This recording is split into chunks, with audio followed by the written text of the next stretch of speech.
Yo guys, what is up? As here once again with another Raid Shadow Legends video. Today we're going to talk about Nox, the emulator I use because I live in Japan. Let's talk about it.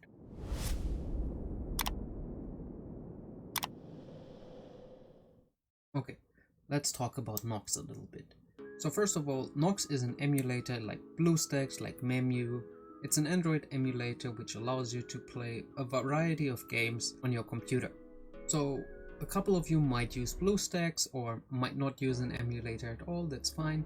The reason why I use it is because BlueStacks is a little bit limited in my region. I don't know why, but BlueStacks region locks certain functionality like the macros. So because I live in Japan, I am not able to use the macro functionality, which makes BlueStacks a little bit useless for me because I could also play on Plarium Play or as you see on Nox. Overall, in terms of how well they run, BlueStacks and Nox don't really take away from each other.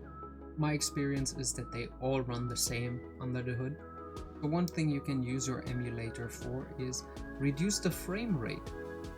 So what this does is it just reduces the times that a draw calls on the screen. For Raid Shadow Legends, it means that things can go a lot faster or slower depending on how your frame rate is set. For example, if your frame rate is at 60, you will be hard pressed to actually get a 6 or 5 second farmer because the frame rate is limiting you in how the animations are called. If you have 90 or 120 Hz display, then the animations will be drawn quicker on the screen.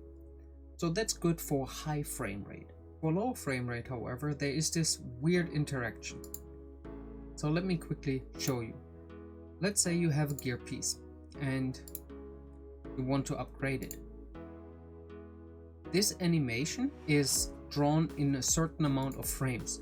This will not go faster or slower depending on your network speed or something else. It's a drawn animation.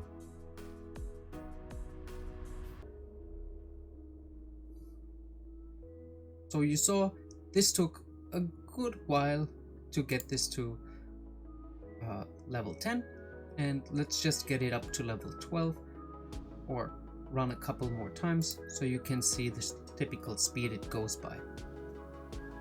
So this is currently at 60 frames per second, as you can see.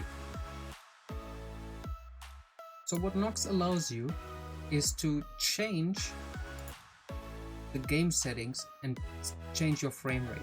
Unfortunately, Nox doesn't allow this game in particular to run at 120 frames per second, but it allows it to run at 10 frames per second. So we save that and restart Nox. BlueStacks can do this on the fly as far as I remember, but Nox needs to have a restart to get this applied. As you can see, because I'm in Japan, it also has all these neat little intro screens that are not on other regions as far as I remember. And let's start up Raid. So while we go about this, let me quickly show you the macro functionality I was talking about. So you have this macro recorder once you click on this mouse with the record, and you can simply click on record and it records any mouse movement. So let's say you have a repeat button right here where my mouse is, and I click on it. So, and once you want to stop the recording, you can simply click on stop. On every time I record it, you can see it just tries to execute.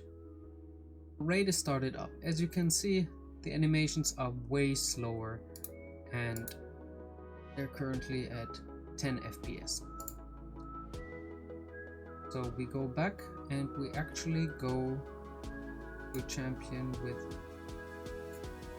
we actually go to a completely new artifact. Okay. So now we run this again. Let us try to get this to 12. And as you can see how quickly this now goes. The reason for that is that it doesn't draw all the frames that it usually does. It only draws 10 frames per second rather than 60.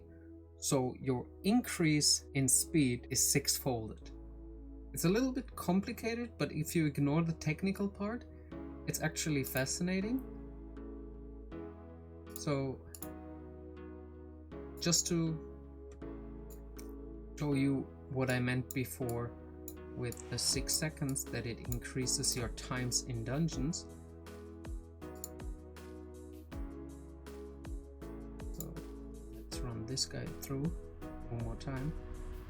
And you will see that the animations will be weird.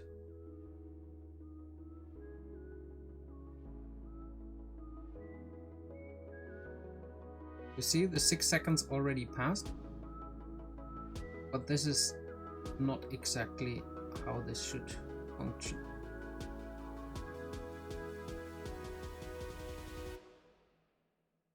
All these animations are very slow, so now this takes super long.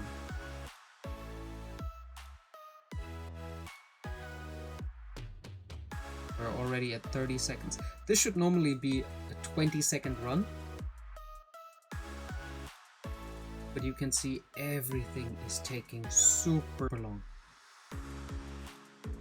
40 seconds. So if you do this, don't try to play with it.